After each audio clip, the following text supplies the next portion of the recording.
रोहित बडवे वेदवाणी या आपल्या YouTube चॅनलला सबस्क्राईब करा, लाईक करा आणि शेअर करा।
मोजीत जाधववाडी अकोला, बरोबर ना? या ठिकाणचा हा सप्ताह आहे अखंड हरिनाम सप्ताह। या अखंड हरिनाम सप्ताहाला कधीही खंड ना पडो असा अखंड हरिनाम सप्ताह आणि या सप्ताहाला खंड ना पडो अशी हनुमंतरायांच्या चरणी प्रार्थना करते। तसेच वर्ष 25वे, बरोबर ना? आणि या 25व्या वर्षातील हा सोहळा, हा सप्ताह आणि या सप्ताहातील माझ्याकडे पहिल्या दिवसाची कीर्तन रूपी सेवा माझ्यासारख्या पामराकडे आली याचे मी भाग्य समजते। आणि सेवेसाठी उपस्थितीमध्ये साथ करणारे हरिभक्तपरायण गायनाचार्य ज्यांचा गोड असा कंठ आहे, ज्यांच्या कंठामध्ये साक्षात सरस्वती माता वास करते, असे हरिभक्तपरायण प्रस्तुत प्राप्त प्रसंगी कीर्तन रूपी सेवेकरिता निवडलेला अभंग, ज्या मातीमध्ये थोर विचारांचे समर्थक महात्मा ज्योतिबा फुले, गोरगरिबांना न्याय मिळवून देणारे डॉक्टर बाबासाहेब आंबेडकर, आयुष्याच्या शेवटच्या श्वासापर्यंत झुंज देणाऱ्या माता अहिल्यादेवी होळकर, तसेच आपल्या अखंड महाराष्ट्राचे आराध्य दैवत छत्रपती शिवाजी महाराज यांना अंगाखांद्यावरती खेळवलंय।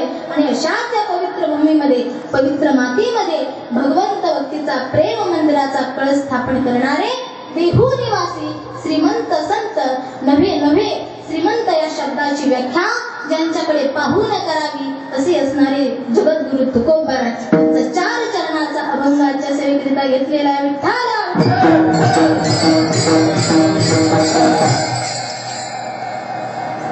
नाम घेता उठा उठी होय संसाराची तुटी। काय तुकोबाराय काय सांगतात? आपल्याला उठता बसता नाम घ्यायला सांगतात। असतात. तसं उठता बसता. आणि असं जर आपण उठता बसता नाम घेतलं तर काय होईल, तर संसाराची तुटी होईल. म्हणजेच काय, तर संसारापासून आपण अलिप्त होऊ. ऐसा लाभ बांधा गाठी, विठ्ठल पायी पडे मिठी. मग काय करा, आता काहीतरी लाभ करून घ्यायचा. मग कसा लाभ करून घ्या की जेणेकरून भगवंताची प्राप्ती होईल, असा लाभ करून घ्यायचा. कारण नामाशिवाय दुसरं साधन नाही. नामा परते साधन नाही, जे तू अनिक करसी काही.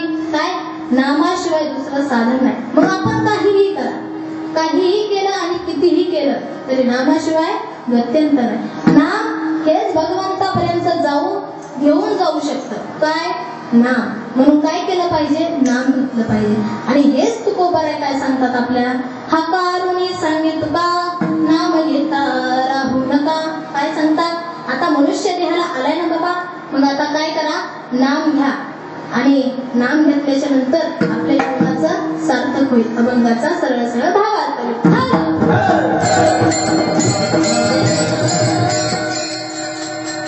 नाम घेता उठा उठी होय संसाराची तुटी. मला सांगा, अभंग समजला तुम्हाला? आजी, अभंग समजला? कसा आहे अभंग? इंग्लिश मधला आहे का? काका इंग्लिश मधला आहे? मग हिंदीतला, मराठीतला, बरोबर की नाही? कन्नड वगैरे तसलं अजिबात नाही. कसा आहे, शुद्ध असा मराठीतला अभंग, बरोबर? मग अभंग आहे कुणाचा? आजोबांचा आहे, तुकोबारायांचा, बरोबर? आजोबांनी खूप सुंदर सांगितलं. काय, तुकोबारायांचा अभंग आहे. परंतु कोण होते तुकोबार? अहो, ज्यांना महाराष्ट्रातील पहिले आणि जगातील तिसरे जगद्गुरु म्हणून ओळखलं जातं ना, ते तुकोबार. आणि त्या तुकोबारायांचा अधिकार काय होता बघा. तुकाराम तुकाराम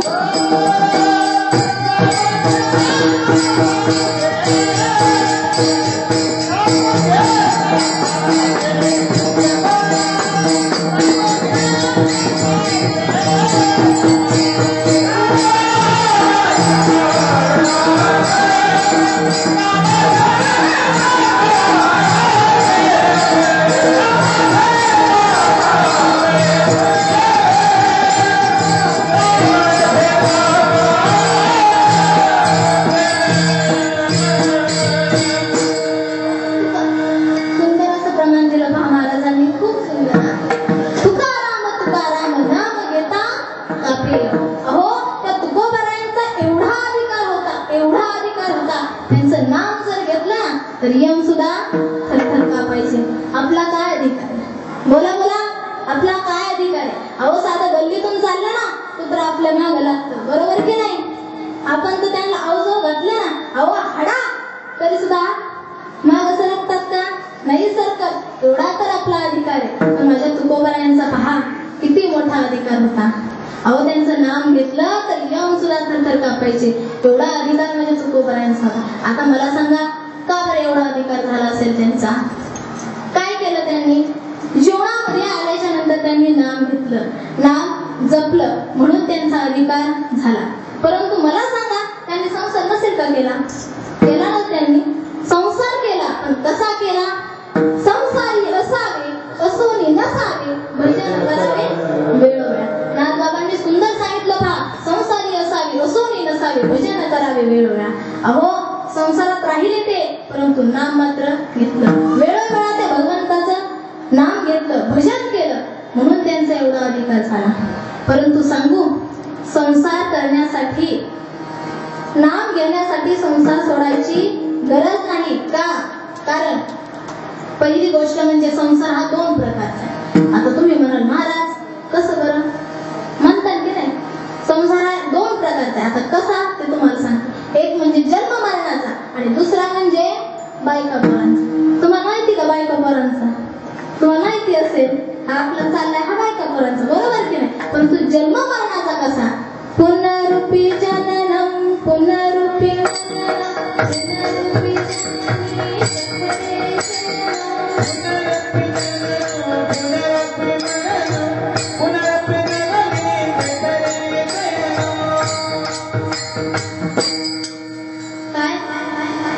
पुन्हा जन्म पुन्हा मरण, असं किती वेळा?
वेळा असं अनेक जन्म फिरावं लागते. अशा योन्या किती इथं 84 लक्ष योन्या, आणि एवढ्या योन्या फिरून आपल्याला माणसाचा देह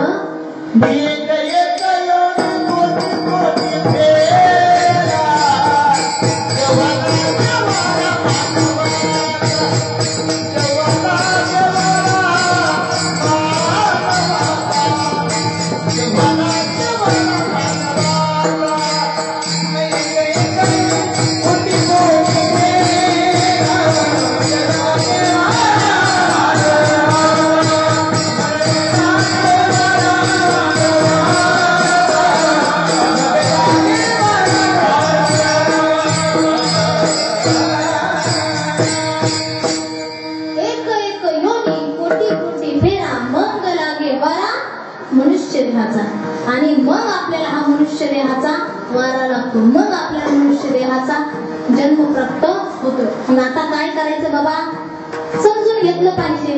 कधी याच जन्मामध्ये याच जन्मी ओळखी करा आत्मराम, संसार संभ्रम भोगू नका. मग काय करा, तर याच जन्मामध्ये आता समजून घ्या काय, भगवंत नामाची ओळख करून घ्या आणि आपली ओळख करून घ्या. कशामध्ये, याच जन्मामध्ये संसार संभ्रम भोगू नका. अहो भोगा, मी असं या मताची मी मुळीच नाही, संसार करू नका या मताची नाही, परंतु तुम्ही संसार करत असताना मात्र भगवंताचं नाम घेतलं पाहिजे. परंतु आपण काय करतो सांगू का, ज्याच्या नाही त्याचा विचार करतो, ज्याच्या नाही त्याच्या पाठीमागे लागतो.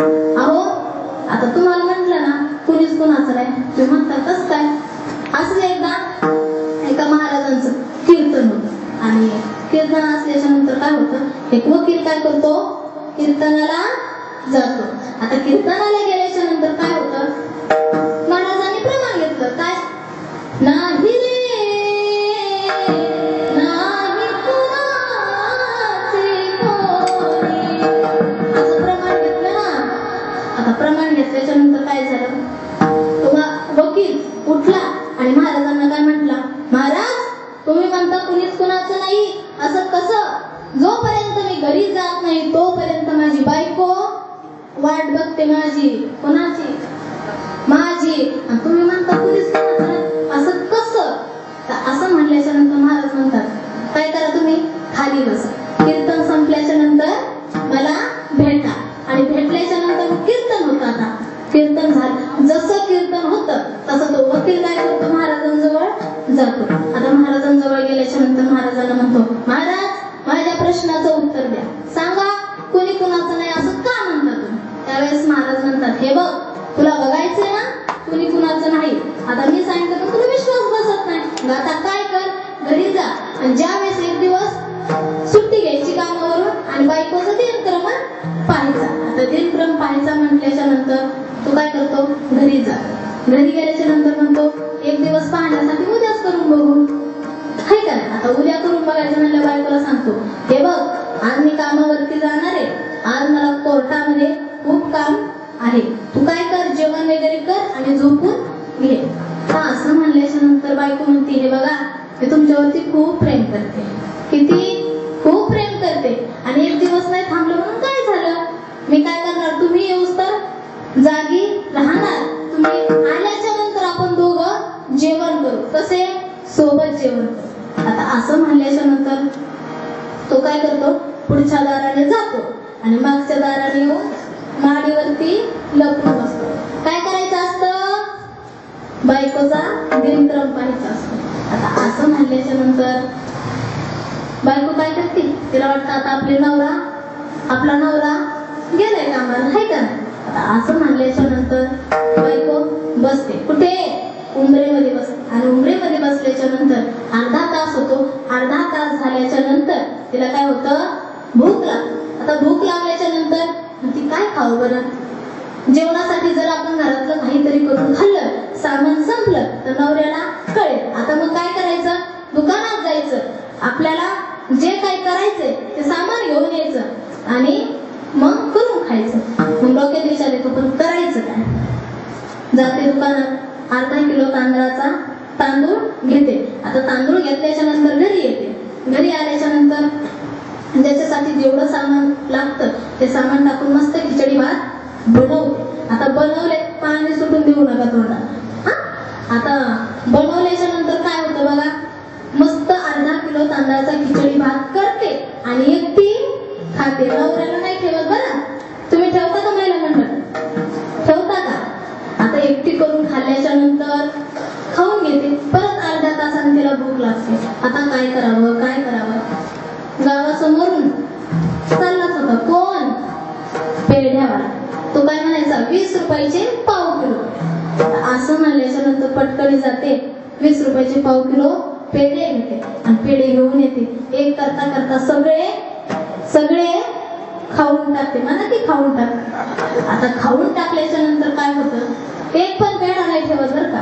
पेढा पण सगळा खाऊन टाक. आता सगळा खाल्ल्याच्या नंतर काय होतं, परत अर्ध्या तासाने भूक लागते. तर तुम्ही म्हणा काय काय बाबा, सारखंच भूक लागते तिला नाही का. आता परत भूक लागल्याच्या नंतर परत कोण चाललं होतं तिथून, एक उसावाला. आता उसावाला चालला, ते म्हणतो 1 रुपयाचे 4. आता 4 ऊस म्हणल्याच्या नंतर जाते काय करते, ऊस घेते. ऊस पण एक करता करता 4 खाऊन टाकते. आता खाऊन टाकल्याच्या नंतर परत बसते उंबरेत. असं करता करता सगळा दिवस निघून जातो. आता निघून गेल्याच्या नंतर सायंकाळ झाली, दिवस मावळला, रात्र झाली. आता रात्र झाल्याच्या नंतर आता तिला वाटलं आपले मिस्टर, आपला नवरा येणार. आता मग काय करायचं, मेकअप नाही करून बसली, काय असंच अवतार ठेवला. उलट त्याच्यापेक्षा जबरदस्त बनून टाकलं. आता झाल्याच्या नंतर आला नवरा, बघता काय माझ्याकडं. नवरा आला आणि आल्या आल्या की काय म्हणते, होय हो आज कशी राहिली कोर्टातली मान. तो म्हणतो अर्धा किलो तांदळाचा खिचडी भात. आता असं म्हणल्याच्या नंतर मग बसावा ना. परत म्हणते आज काय एवढे आडे वेडे. तो म्हणतो 20 रुपयाचे पाव किलो पेढे. आता असं म्हणल्याच्या नंतर पण बाईची जात गप बसते का, नाही बसत. परत म्हणते होय हो आज काय एवढी धासपूस. तो म्हणतो 1 रुपयाचे 4 ऊस. आता पहा मग तरी गप्प बसावा ना. पण परत म्हणते तुम्हाला हे कसं कळलं. तो म्हणतो तुला माझ्याशिवाय कसं गिळलं. आता बोला आहे कोणी कुणाचं. अहो प्रत्येक आपल्या काही ना काही स्वार्थासाठी, काही ना काही अपेक्षेसाठी प्रत्येक जण जगत असतो, बरोबर की नाही. परंतु कधीतरी हा विचार केला पाहिजे बाबा, भगवंताने एवढा अनमोल किमतीचा देह दिलाय आपल्याला, पण दिला कशासाठी हे आपल्याला कळायला.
देवे दिला देह भजन तो म्हटा तो या झाला फाटा बांधली. काय भगवंताने हा देह दिलाय बाबा भजनासाठी दिलाय, परंतु वापरतो कशासाठी? म्हणा की भजनासाठी. बरोबर ना? भगवंताने हा देह दिलाय भजनासाठी, परंतु आपण भोजनासाठी भोजनासाठी वापरा, भजनासाठी सुद्धा वापरा. कारण हात दिले भगवंताची टाळी वाजून नाम घेण्यासाठी.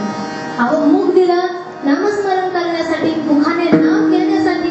तुम्हाला खरं सांगा, एक दिवशी असं कीर्तनाला गेलते आणि कीर्तनाला गेल्याच्या नंतर मी भजन घेतलं. विठ्ठल विठ्ठल असं भजन घेतलं. आता भजन घेतल्याच्या नंतर माझ्या समोर एक आजीबाई बसल्या होत्या. आता ते बसल्याच्या नंतर सगळेजण म्हणायचे विठ्ठल विठ्ठल असं भजन करायचं. आणि मी सांगितलं प्रत्येकाने टाळी वाजवून भजन करायचं. काय म्हणायचं? विठ्ठल विठ्ठल असं म्हणायचं. आजी काय म्हणायची माहिती का? तिचं काहीतरी वेगळंच चालायचं. चालल्याच्या नंतर मी लक्ष देऊन ऐकलं, लक्ष देऊन पाहिलं तिच्याकडे नेमकं म्हणते काय. ती म्हातारी म्हणायची पप्याचं पापी आमचं आहे, पप्याचं पाप्या आमचं आहे. अशी करायची बाई. मी म्हणलं ही बाई नेमकं असं करते. तर झाल्याच्या नंतर मी काय होतं, कीर्तन झाल्याच्या नंतर मी त्या बाईकडे जात आणि म्हणते होय आजी तुम्ही कीर्तनात काय करत होते? पप्याचा पप्या आमचं आहे. त्या आजीने खूप सुंदर उत्तर दिलं. काय दिलं?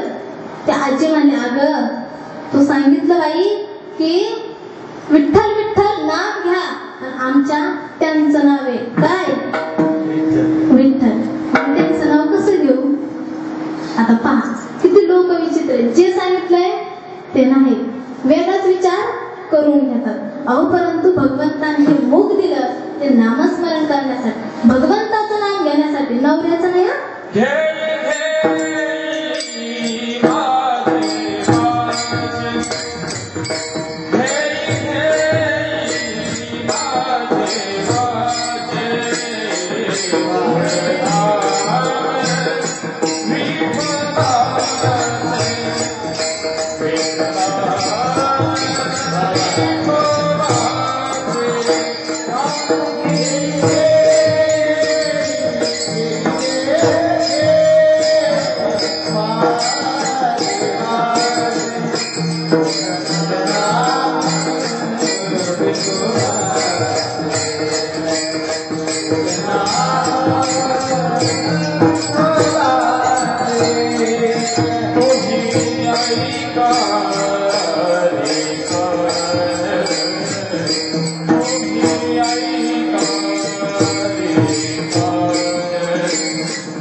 I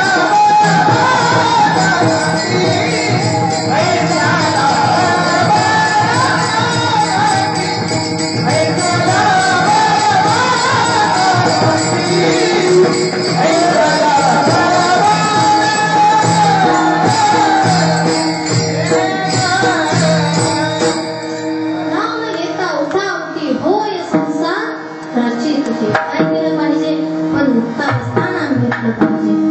आणि उठता बसता नाम घेता घेता आपल्या जीवनामध्ये काहीतरी लाभ करून दिसला पाहिजे. अहो एवढं त्या भगवंतावरती विश्वास ठेवला पाहिजे, एवढा संबंध असला पाहिजे, एवढा समर्पित भाव सुद्धा असला पाहिजे.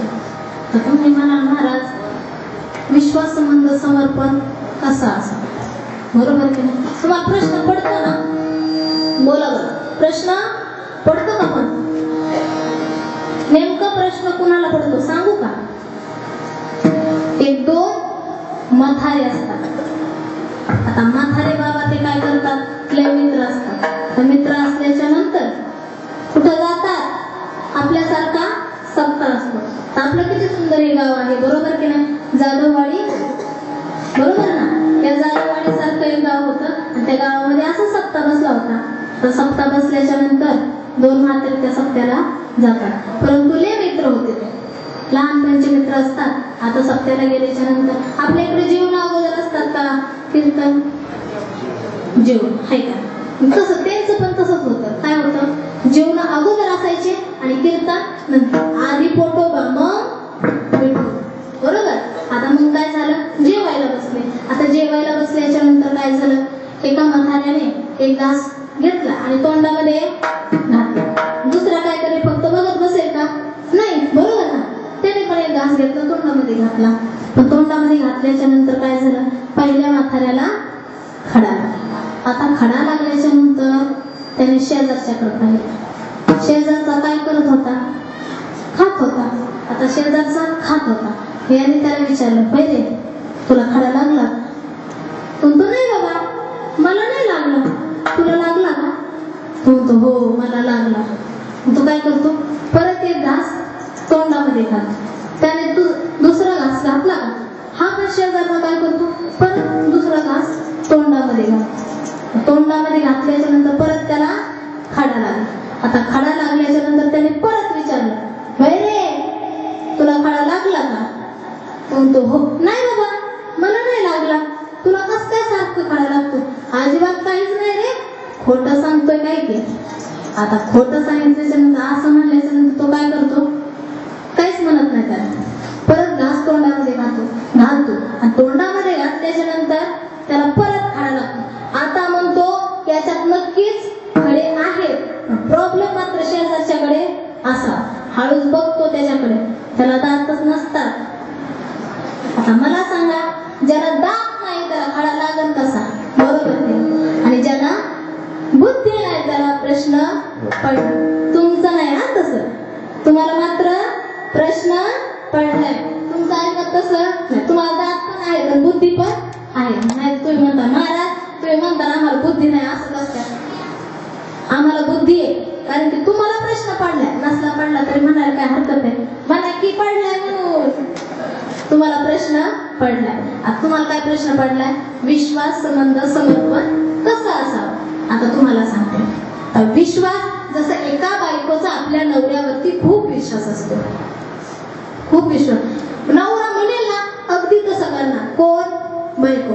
नवऱ्याने सांगितलं ना आज तू माहेराला नाही जायचं, बायको जाते का? राहते. जाते का? तुम्ही काय करता महिला म्हणता? नाही जात. काय ते जात असतात, बरोबर की? ज्या लय पतिव्रत आहेत ना त्या जातात का राहतात? त्या राहतात, बरोबर. आता असंच एक जोडपं होता, पाय नदीच्या कडेला फिरायला जातात. आता फिरायला गेल्याच्या नंतर बायको म्हणते, बाई हो चला ना होडीत बसू आपण. तुमच्याकडे काय म्हणतात, होडी का नाव? बोला बोला, काय म्हणतात? तुमच्याकडे होडी नसते, नाव पण नसते का? बरं चला जाऊ द्या, काही पण आमच्या इकडं नाव म्हणतात. मग आता नावेमध्ये बसल्याच्या नंतर काय होतं, फिरायला निघतात. आता ऐलपरेकडून तैलपरेकडे जायचंय. तर जायच्या नंतर काय होतं, मध्ये मध्ये गेल्याच्या नंतर बरोबर मधल्या भागावर गेल्याच्या नंतर इतकी वादळ येतं, इतकं वादळ येतं. आणि वादळ आल्याच्या नंतर ती नाव डबडाकायला लागली. आता असं झाल्याच्या नंतर बायका खूप भित्रे असतात, बरोबर की नाही? आता भित्रे असतात, मग ती बाई काय करायला लागली, मोठमोठ्याने वरडायची, लय वरडायला लागली. तर वरडायला लागल्याच्या नंतर नवरा काय करतो, खाली बसतो, मांडी मांडी घालतो आणि डोळे झाकून बसतो. नवरा जरा सात्विक असतो.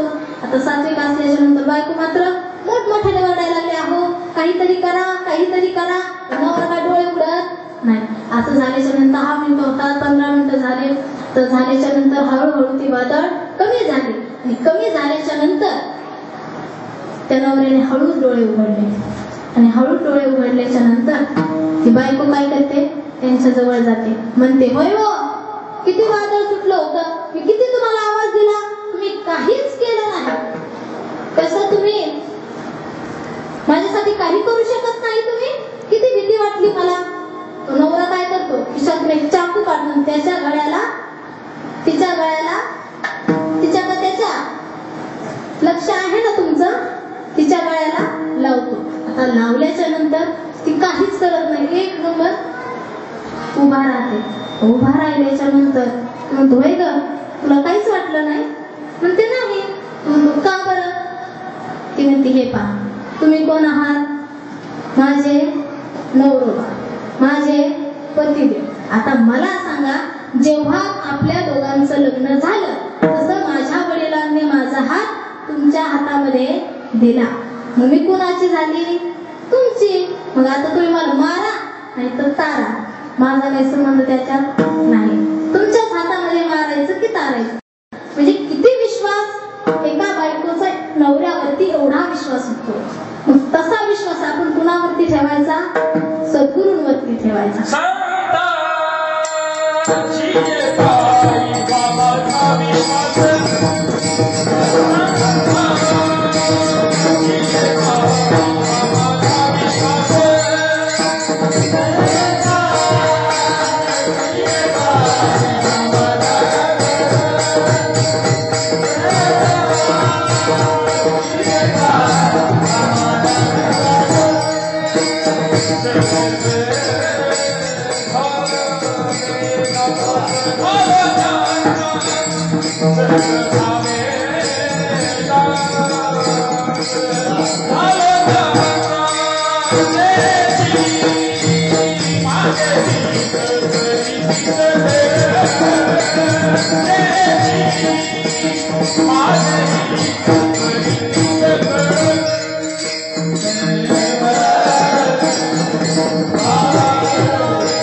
एवढा विश्वास आपला सुद्धा सद्गुरूंवरती पाहिजे.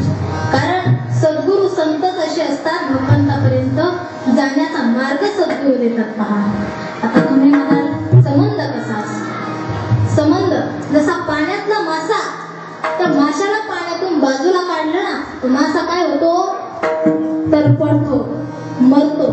तसा आपण सुद्धा साधू संतांच्या विचारातून बाहेर आल्याच्या नंतर, लांब आल्याच्या नंतर आपण सुद्धा तर पडलं पाहिजे. आता समर्पित भाव तुम्हाला सांगू, असंच अयोध्येचं प्रभू रामचंद्र वनवासाला गेले आणि वनवासाला गेल्याच्या नंतर त्यांच्यासोबत सीता माता होत्या, लक्ष्मण भैया होते.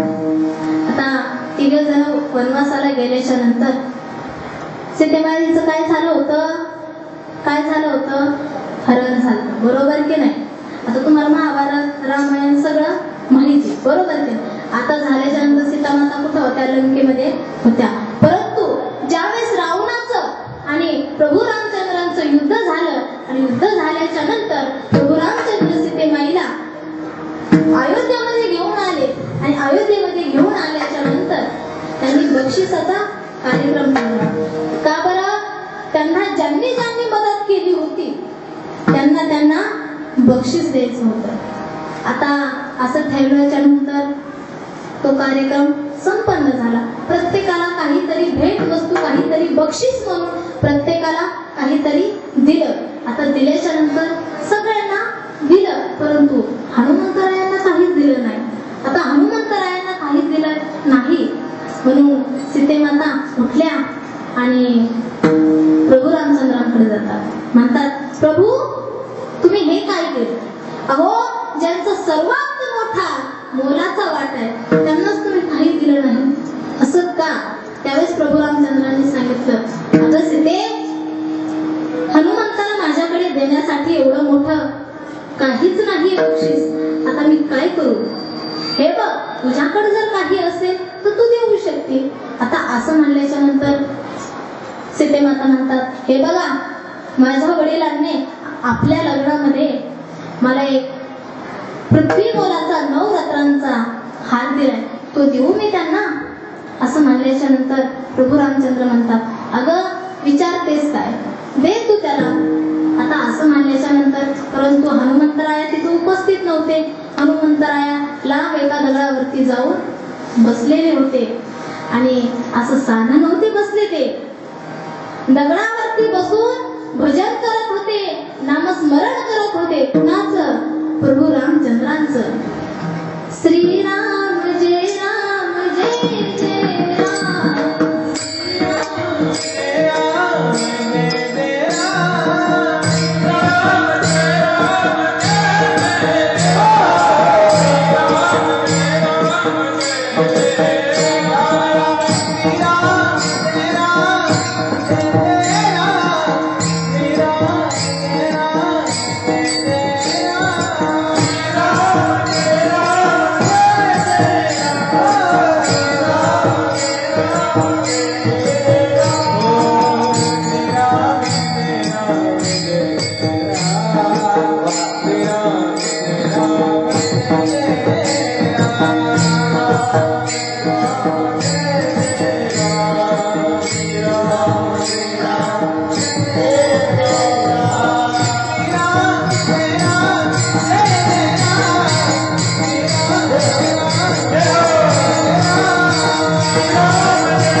एकदा प्रेमाने सर्वांनी गायकांसाठी एकदा टाळ्या वाजवा. खूप सुंदर. आणि तसंच त्या बालगोपालासाठी सुद्धा एकदा टाळ्या वाजवा.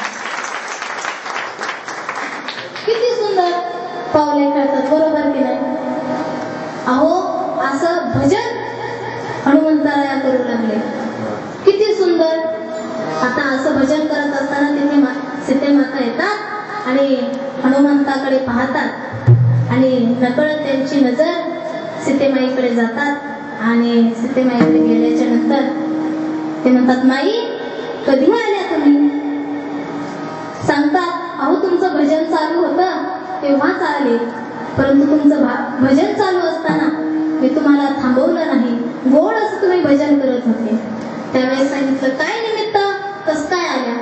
त्यावेळेस सांगितलं, हे बघ हनुमंता, सगळ्यांना बक्षीस दिले परंतु तुला एकही बक्षीस दिलं नाही, तुला काहीच वाटलं नाही, तरी सुद्धा तुला इकडे येऊन भजन करतोय. आता हे बघ, मी तुला एक बक्षीस देते. हे बघ, माझ्या गळ्यातला माझ्या वडिलांनी मला पृथ्वी मोलाचा 9 रत्नांचा हार दिला होता, तो हार मी तुला देते. मग त्यांनी गळ्यातला हार काढला आणि हनुमंतरायांच्या हातामध्ये दिला. जसा हनुमंतरायांच्या हातामध्ये दिला तसा हनुमंतराया त्या हारातला एक एक मणी काढायचे, काहीतरी पाहिल्यासारखं करायचे आणि खाली टाकून द्यायचं. असं करता करता करता करता निम्मा हार केला त्यांनी. काहीतरी पाहायचे त्या मण्यामध्ये, तोंडात घालायचे, फोडून टाकायचे आणि खाली टाकून द्यायचे. असं झाल्याच्या नंतर सीतेमाईला खूप राग आला. मी एवढा पृथ्वी मोलाचा 9 रत्नांचा हार मी हनुमंताला दिलाय आणि हनुमंत काय करतोय असं? त्यांना खूप राग आला. त्यांनी तो हार हिसकून घेतला आणि सांगितलं, हे बघ माकड ते माकडच, काय लाखी मोलाचा 9 रत्नांचा हार मी तुला दिलाय आणि तू फोडून टाकतोयस. असं म्हणल्याच्या नंतर हनुमंतराय म्हणाले, माता मला माफ करा, काही चुकी झाली असेल तर मला माफ करा, परंतु सांगू मी ह्या मण्यामध्ये फक्त माझा राम बघत होतो. ज्या गोष्टीमध्ये राम नाही ती गोष्ट मला आवडत नाही. किती समर्पित भाव त्या हनुमंतांना. असाच भाव जर आपण भगवंतावरती ठेवला ना, सद्गुरूंवरती ठेवला ना, तर आपल्याला देव भेटल्याशिवाय राहणार नाही.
देवाला काहीच लागत नाही, फक्त शुद्ध असा अंतःकरणातला भाव लागतो. देव फक्त भावेचा भुकेला आहे, देव भावेचा भुकेला हाची दुष्काळ तयार.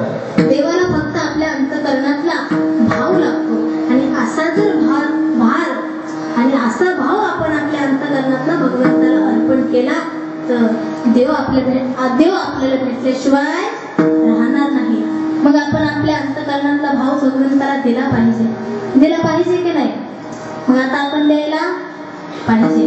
आणि असा जर आपण भार देवावरती ठेवला, असा भाव आपण देवावरती ठेवला तर आपल्या सुद्धा जीवनाचा लाभ होईल, जसा तुकोबरायांना लाभ झाला. बरोबर की नाही? त्यांनी काय केलं? मनुष्य देहाला आल्याच्या नंतर त्यांनी नाम घेतलं, नाम जपलं आणि मग त्यांना भगवंताच्या चरणाची मिठी पडली. अभंगाचं दुसरं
एवढा लाभ आपल्या जीवनामध्ये सुद्धा झाला पाहिजे, एवढा विश्वास आपण देवावरती ठेवला पाहिजे.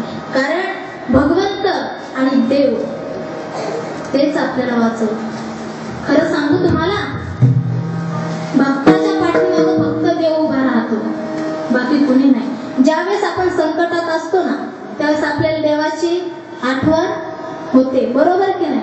आवर्जून आपण काय करतो? आठवण काढतो. कुणाची? देवाची. परंतु सांगा, तुम्ही आनंदी असता, आनंदी असल्यावर तुम्हाला जास्त आठवण होते का देवाची? होते? नाही होत. परंतु ज्या वेळेस दुःखामध्ये असतो त्यावेळेस मात्र देवाची आठवण होते. मग मला सांगा, असं भक्त आवडेल का देवाला? भक्ती सुद्धा अंतःकरणातून पाहिजे. आता तुम्ही म्हणाल, महाराज आम्ही भक्ती नाही करत का? तुम्ही भक्ती करता, पण कशी करता? अंतरंगातून करता का बाह्यरंगातून? बाह्यरंगातून, बरोबर की नाही? पण कधीतरी अंतरंगातून भक्ती करा. कारण आपण अंतरंगातली भक्ती केली देवाला तर आवडेल, बाह्यरंगातली नाही. आपल्याला सवड आहे तर आपण देवळात, सवड नसेल तर नाही. परंतु खरं सांगू, देवासाठी सवड काढली पाहिजे, देवासाठी वेळ देता आला पाहिजे. कारण शेवटी ह्या भगवंताने आपल्याला दिलंय, त्याचं भजन करण्यासाठी दिलंय, त्याचं नाम घेण्यासाठी दिलंय. परंतु आपण आल्याच्या नंतर हेच कळलं नाही आपल्याला, बाबा देवाने काय दिली, कशासाठी आपल्याला पाठवलंय, हेच नाही कळलं तर आपल्या जीवनाचं सार्थक होईल का? नाही होणार. मग त्याच्यासाठी आपल्या जीवनामध्ये सद्गुरू सुद्धा गरजेचे. कारण सद्गुरू वाचोनी सापडे न सोय, धरावे ते पाय आदी आहे.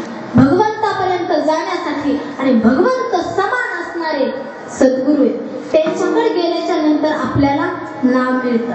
आता बराच वेळ झाला आपण नामावरती बोलतोय. आज पहिला दिवस आहे, पहिला दिवस हा नामपर असतो, म्हणून मी हा अभंग नामपर प्रकरणातील अभंग निवडलाय. आता तुम्ही म्हणाल फक्त नाम करताय, परंतु बराच वेळ झाला आपण नामावरती बोलतोय. परंतु ते नाम ज्यांच्याकडून प्राप्त होतं ना, ते म्हणजे सद्गुरू संत असतात.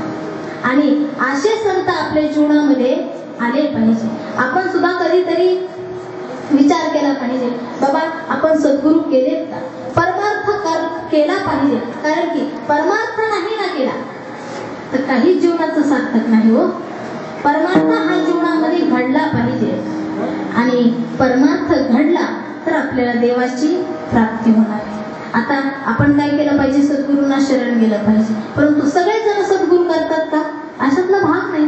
बऱ्याच जणांना सद्गुरू नसतात, परंतु ज्याच्या जीवनामध्ये सद्गुरू आले ना, त्याचा जन्म हा सफल झाला. कितीतरी दुनियामध्ये झाली तुझी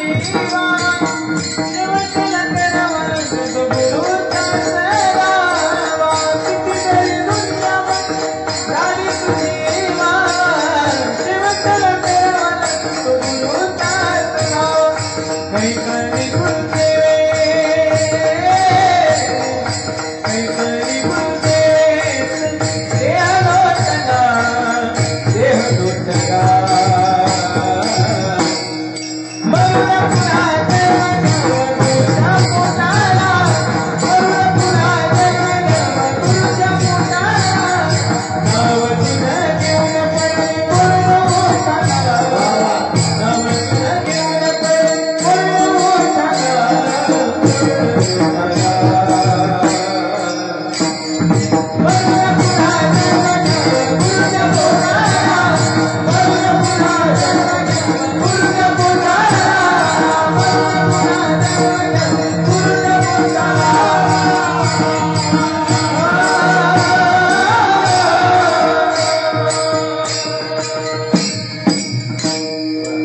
जोपर्यंत आपल्या जीवनामध्ये सद्गुरू संत येत नाही तोपर्यंत हे जीवन नाही समजणार. अहो, ज्याच्या जीवनामध्ये सद्गुरू आले ना त्याला विचारा हे जीवन किती सुंदर जातं म्हणून. कारण सद्गुरू हे आपल्या जीवनामध्ये आलेच पाहिजे. पुढं च आहे पहा, आलेच पाहिजे. कारण सद्गुरू संत जीवनात आले तर आपल्याला नाम भेटेल आणि तरच देवाची प्राप्ती होईल. कारण नामाशिवाय दुसरं साधन नाही. अभंगाचं तिसरं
शेवटचा दिवस गोड व्हावा.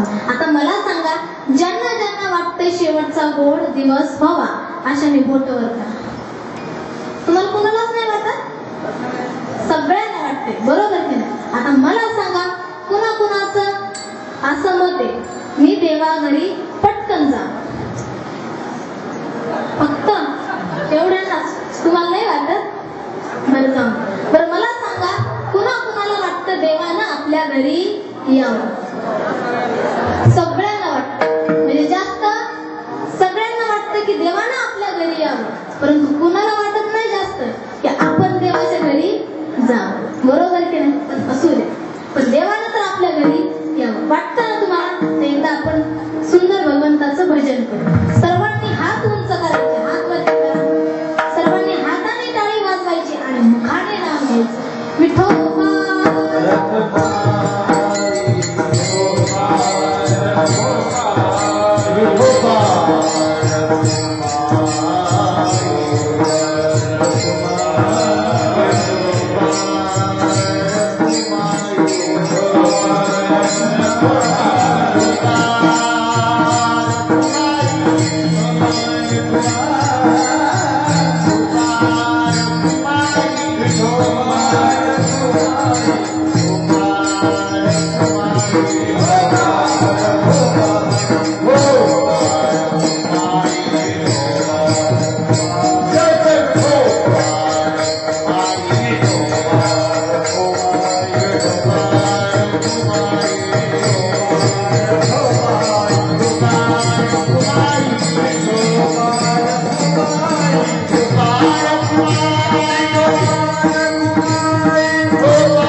प्रत्येकाला वाटतंय देवानं आपल्या घरी, बरोबर की नाही? परंतु आपण मात्र काय करायचंय? त्या देवासाठी काहीतरी करायचं. त्याला काही नाही, फक्त शुद्ध असा अंतःकरणातला भाव लागतो आणि तो आपण भगवंताला द्यायचा. विठ्ठल विठ्ठल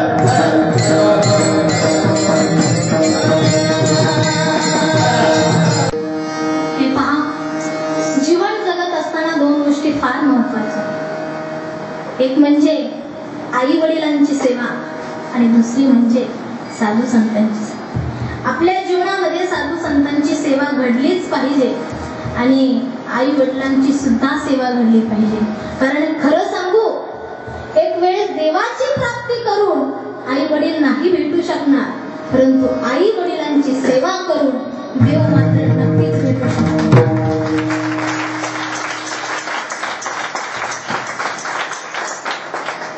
कारण आई वडिलांची सेवा इतकी, त्या सेवेमध्ये इतकं पावर आहे, थोडा महिमा आहे पहा, तर देव सुद्धा साक्षात भेटू शकतो आपल्याला.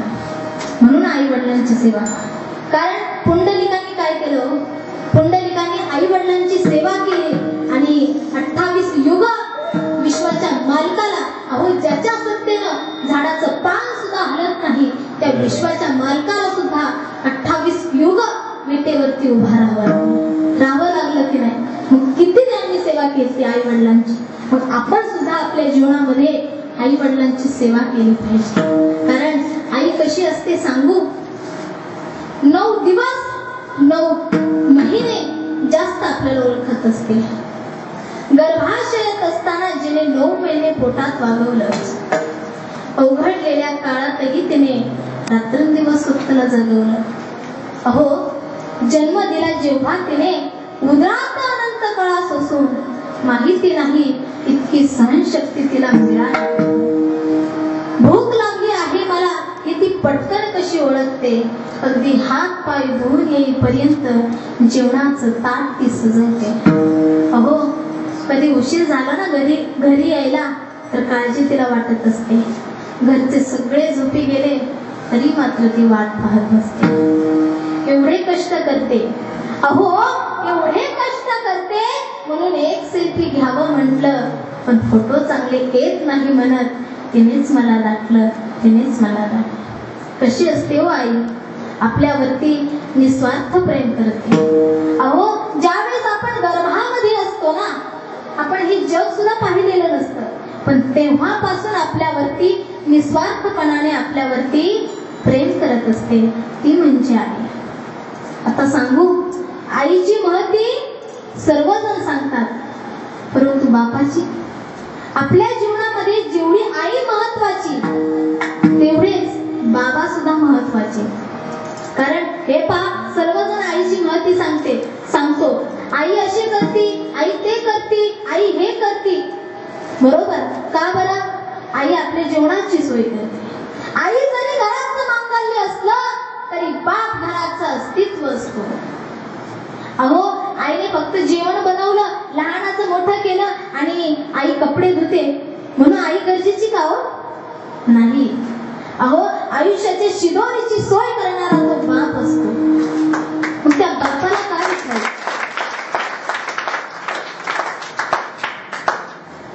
अहो आई जरी कडेवरती घेते, बरोबर की नाही, पण तो बाप आपल्याला खांद्यावरती घेतो. का बरं? जे मी पाहिलं नाही ते माझ्या बाळाला पाहता यावं म्हणून तो बाप आपल्याला खांद्यावरती घेतो. म्हणून पहा बरं, त्या बापाचं सुद्धा किती निस्वार्थ प्रेम असते, पण आपल्याला आयुष्यभर नाही कळत. जिजू जिजू संसाराचा गाडा हाकणार, वटामध्ये हसून रे कणा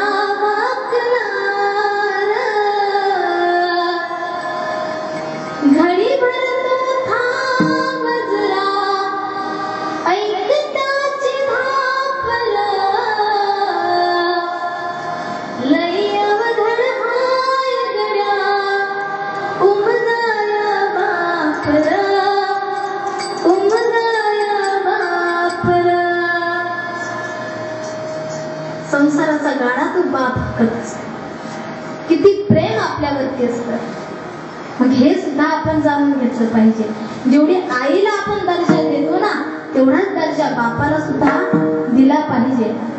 बाप स्वाभिमानी बाला, बाप कणखार कणा, त्याच्या काळजात सुद्धा लाजा संवेदना.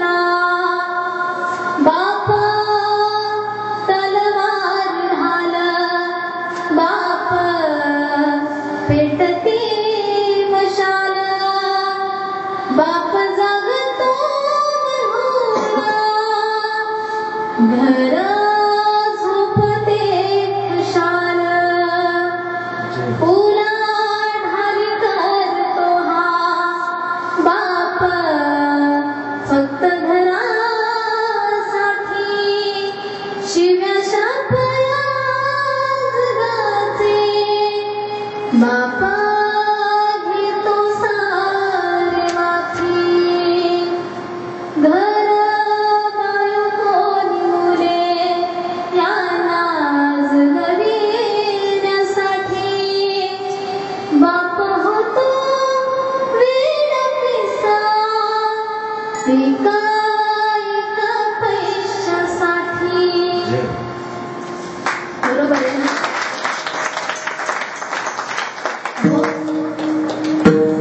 ज्याच्या जीवनामध्ये बाप नाही त्याला विचारा बापाची किंमत काय. ज्याच्या जीवनामध्ये आई नाही त्याला विचारा आईची किंमत काय. म्हणून काय करा, आपल्या जीवनात आई बाबा आहेत त्यांची सेवा करायला विसरू नका. अहो आई वडील गेल्याच्या नंतर तुम्ही काहीही करा काही फायदा नसतो. आहे तोपर्यंत समजून घेतलं पाहिजे. वेळ गेल्यावरती उपयोग नसतो. आहे त्यावेळेस समजून घ्या. शेवटी जाता जाता एवढं सांगेल, आई वडिलांची सेवा करा, साधू संतांची सेवा करा. आणि हेच तुकोबारे शेवटच्या चरणामध्ये सांगे तुका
Thank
you.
सेवेकरिता गोड असे गायनाच्या आर्यामध्ये सर्वच गायक यांना यांच्या गायनाला तोडच नाही पहा. खूप सुंदर असं सर्वच अंतकरणापासून आभार मानते. त्याचबरोबर हार्मोनियम वादनांचं अंतकरणापासून आभार मानते. मृदुंगाचार्यांचं अंतकरणापासून आभार मानते.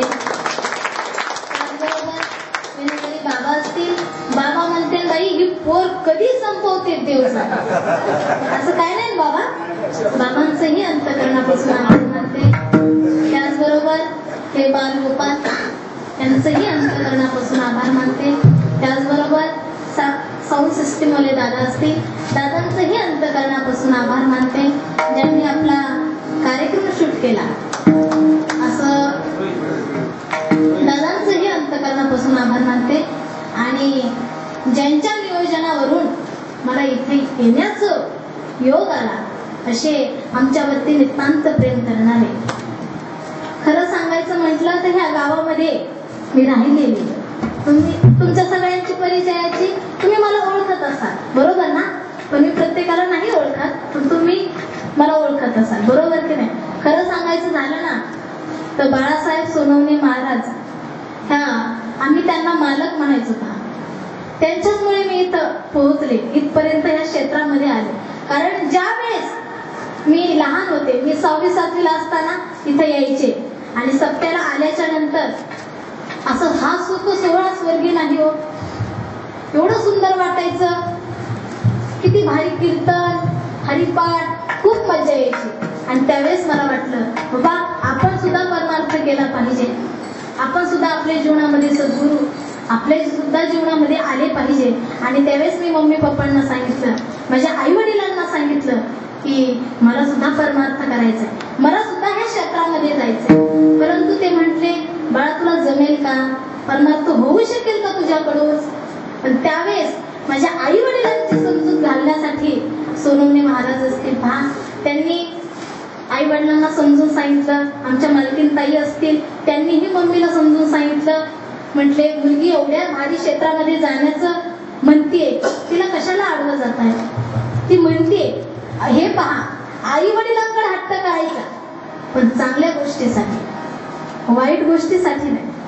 आणि मी हट्ट केला, चांगल्या गोष्टीसाठी हट्ट केला. आणि त्यावेळेस मग मला संस्थेमध्ये टाकलं. आणि खरं तर ह्या गावातून माझी परमार्थाची सुरुवात झाली. आणि आज त्या गावामध्ये या सप्ताहामध्ये माझ्या पहिल्या दिवसाचं कीर्तन सेवा माझ्यासारख्याला भेटली, याचं मी परम भाग्य समजते. बाळासाहेब सोनवणे महाराज असतील, त्यांचंही अंतकरणापासून आभार मानते. सरपंच माजी सरपंच ठुबे साहेब असतील त्यांचंही अंतकरणापासून आभार मानते. आमचे सुरेश काका असतील त्यांचंही अंतकरणापासून आभार मानते.